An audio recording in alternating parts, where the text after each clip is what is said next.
Are we washing it today? As last time, I think. This time. Did you say it was the last time? It was the last time we washed it. Yes. You haven't done That's it. the last time. Okay, right. Okay. And it's behaving remarkably well, isn't it? Yes. Okay. So I think that's a success. Yes. So shall we do the same again then? Yes. Yes. And how was the haircut? Very good. Okay. I got a lot of compliments. Sorry. Yeah. Oh wow. Okay. Yeah. That's always nice, isn't it? Other people approve. So how have you been? All right. Yeah. Good. Okay. Yeah. I had a little bit of time out since I last saw you. Yes, I went down to the south coast. Place called Seaford. Do you know Seaford? It's sort No, I don't. No. It's where the Seven Sisters. You know, there's a famous line of cliffs that goes along the south coast between Burling Gap and Eastbourne, actually. Yes. Yeah. It's lovely. It's actually become a national park now. Yes, the South River goes into the sea. That's correct, yeah. It's very flat. Cuckmere Haven, that's right. That's it, yeah. Oh, that's nice, yes. And there's some Coast Guard cottages on the cliffs. That's right. It's quite famous because it's featured in a lot of films, so they do a lot of filming along there. I just wanted to go, I had a bit of nostalgia, I just wanted to pretend I was in a movie. So I walked there's a pub there by the road, and then you can kind of walk past the coastal path out to... When I was working at the University of Westminster, I worked with a man who used to use that numerous times as a site for students to go down there. Yes. For sort of landscaping projects. Yes. Well, it's quite. I mean, it's quite interesting because obviously there's a bit of coastal erosion going along there. They've done their best to sort of protect it artificially, but it's stunning. I mean, most people can't get there because nobody else.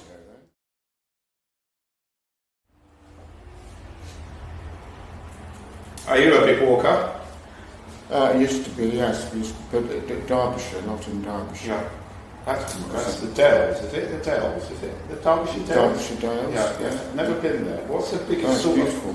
What's the sort of largest sort of town or city that would be in that sort of location? Buxton. Okay, right. Ashbourne is quite nice. Right, okay. It tends to get very crowded because there's a huge catchment area, Manchester, Leeds, Birmingham. Yes. But when I was young, we used to cycle a lot. Yes. And there was a favourite farm we went to where the Manifold, which is the river, flowed through his sort of meadow, cow's meadow. I know, I sound stupid really, but you could just pitch a tent wherever you wanted, next to the river, try and catch a fish, buy some eggs and butter and milk from the farm. Oh wow. Yeah. That sounds pretty idyllic actually. Yeah, but now I don't know where you do that now. Yeah. But you took it for granted, I suppose you thought it was always going to be like that. Now you'd probably be arrested or... Well, they're probably solar farms now where they probably don't even farm anymore. I saw the other day somewhere there's a whole swathe of fields that just had these solar panels in it. It was quite bizarre. Oh. It's endless solar panels instead of green pastures. Yeah. Quite something else actually. I wonder what lives underneath them. Well, I don't know actually. It's quite.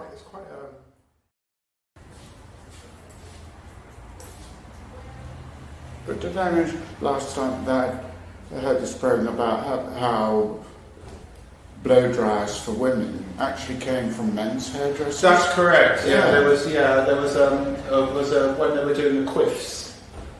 Back in the 50s, barbers used to kind of use air to get it to stand up. They used to put sugar water on and then sort of set it. Oh, really? And up until then, a lot of women, I think, used to go under the dryers. They used to have the wood dryers, so back in the 50s. Yeah. So Martha Queen, when she was alive, she had the same hairstyle throughout her life. Really? And it was called the Italian. It was. They gave all the women's hairstyles had a name, and hers was called an Italian. And what it was you put a roller here and a roller there, so you had these two little horns at either side. Yeah. And she had that. If you look at pictures of her when she was young, and when she, when she was 100 or whatever, 99. Yeah. How old was the Queen when she died? Can't remember. Can't remember. I think she was 100. She wasn't 100. It was. I know the Duke of Edinburgh was 99, so she may have been 96. Oh. Anyway, getting back to your question. So yeah, so you put them under all the ladies went under. They had in the salons they had a row of chairs with a hood dryers behind them, and they used to sit in a line and underneath it. And then someone I think saw walked past a men's hair salon and saw someone using equipment to dry their hair, and then kind of decided that they might try it on ladies, and so the blow dry happened. But I think what was more revolutionary was Vidal Sassoon, because he was the first person to kind of do away with hair styling and introduce the haircut, because he always considered himself to be an architect of hair. Oh, really? So that's how he started that five-pointed bob. Was based on architecture. He just kind of looked at buildings and worked out how he could get shapes in hair.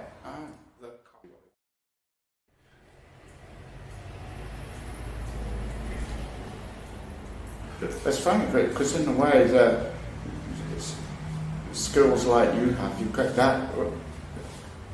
You can't do that with a phone, so you can. No. So you've always got to work because hair will always grow. Well, we think it will. Well, I think, yeah. I mean, I think it's interesting. In terms of how people use phones with hair, they'll come in and they'll have pictures on their phone, whereas we used to have magazines and people used to flick through a lookbook to come up with a look they like. Now, of course, they just bring out their phone. Yeah. And if it isn't a picture of them, in Hawaii with their last haircut, it's the latest pop star or whoever they want to look like. But that makes life a lot easier for me, because it just means I get a very good visual idea of what people want. Yeah. So it actually saves a lot of time in a way. So that's one way it can kind of be useful, actually. It's just when people sometimes people, I've got a picture here, and then they spend like 20 minutes going through 15,000 photos trying to find the one they want. Are we going to do your beard today? Yes. Okay, let's tackle everything. Is it nicely the ratty? It is nice and ratty. Good. Yeah, they've been chewing away while we've been talking. Yes, I keep wondering what the architectural equivalent is to. I distort it. Can you distort something in architecture? I don't think you can, probably, can you? You could texture it. You could change the surface with a texture, I suppose. Well, it's got to stand up. Yes. Yeah. Well, it doesn't have to. And are you busy at the moment? Yes, okay, actually. Yes, it's right. Yeah, yes.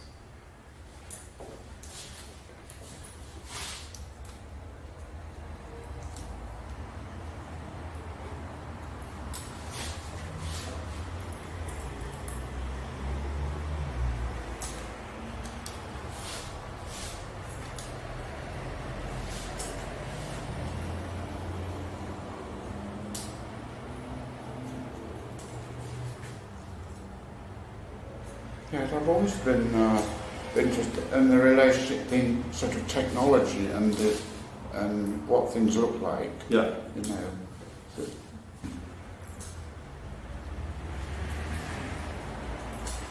can't build very tall buildings with elevators without developments in the technology of the wires. Yeah, no, indeed. Yeah, absolutely. Because they used to be very heavy. Yeah. I think they'd be really boring on this subject. No, but it's fascinating when you scratch the surface of something. It all has a chain effect. One begets the other, and as you say, it takes a catalyst, one catalyst that then creates. Other people kind of take note and think, okay, let's apply that to this, and if we applied that in our area, what would happen there?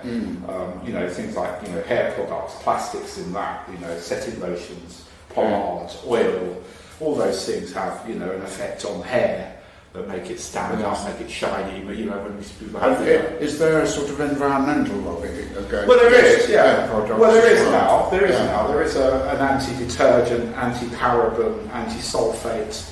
All these things are added to products to give them a longer shelf life, or to make them cheaper. Yeah. There is a backlash against them because of the effect on the environment. People talk about particles, plastics in water in the chain that kind of comes from those sort of products that don't disappear down the plug with the suds. They're there. So there is a mindfulness now amongst kind of, I suppose, the people who produce hair products, that there's people are demanding more environmental products, more environmentally friendly products that are. So don't leave such a footprint, because it's all about being invisible now, isn't it? Yeah. Yeah, so you've got shampoo bars, which is not very new, but it's going back to the old bar of soap. You used to have a pear soap. Remember that back in the 50s? So they have shampoo soap bars that are a bit like that, that don't lather very much, but they cleanse the hair. Oh, really? So they don't have so much detergent in it, which is kind of like just strips everything out. The whole idea about modern shampoos is they remove dirt but not oil. So much like we've been talking about, you not washing your hair as often as you were. Yeah. Because the theory is So a lot of the newer products are based around not being so not stripping the hair of everything, and not being full of additives.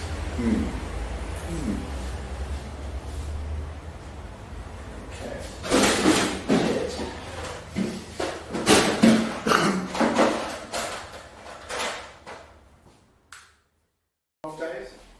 Really? Yeah. Because if you imagine.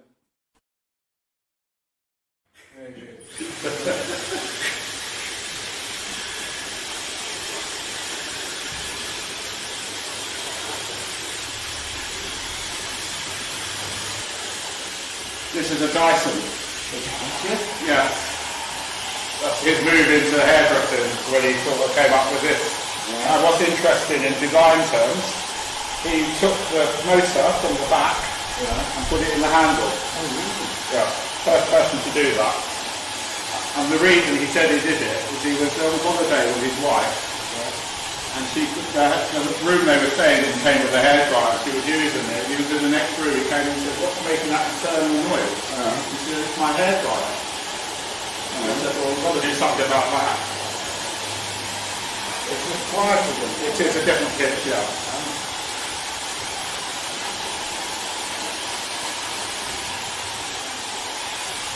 It's quite noticeably lighter as well, isn't it? Yeah. I don't know. You pick up the one next to it, which isn't, you'll see the difference. It's about half the weight.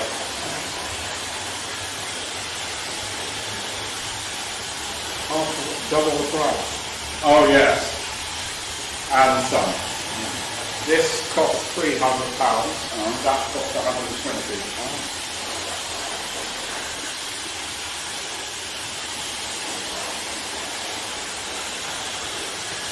Just doing this so you don't get cold when you go outside. Not part of the service. Oh, there's extras. Yeah. Okay, David. Good to go. Thank you very much.